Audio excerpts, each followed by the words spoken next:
whenever I worked with different delegations, with different opinion leaders, with different professors, experts, I was really astonished by the fact that you might have a perfect interpretation or you might have a great understanding in terms of language, but the audience would still not be convinced or satisfied by the style of the communication, by the visual slides and visual assistance, by the actual deal on the table, by the proposal, by the order of events, how the conference, for example, or the negotiations were organized. So there were definitely some hidden things behind the lines, behind the actual verbal communication that I started noticing and collecting at the back of my mind as a little database of different cases, why people didn't actually come to an agreement or why they started seeming to each other a little bit alien. So by doing this meta collection of cases, I started digging deeper into that topic, reading more about this, talking to people, asking them about the reasons why certain things didn't happen. And I was shocked by how tiny little nuances, from the way how people didn't offer each other coffee or said a very quick goodbye by the end of the meeting without offering any follow-up, has actually influenced the perception over each other.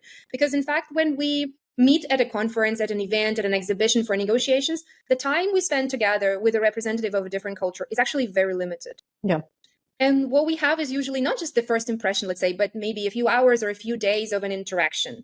And this is the only material you use in your brain to create an image of another person, to make a projection of how reliable this or that business partner, academic partners, project partner would be to you. Yeah. And we definitely need to learn a little bit more about how to ensure that this communication is more smooth. So yeah, I think what keeps me intrigued in this area is every time, every next year, every new culture, every new event I attend, I still keep seeing those details that I haven't noticed before that can actually play a role and that can actually differ from culture to culture, even though you would think like, this is like the most basic human nature. Why wouldn't you expect that from everyone? But you never know.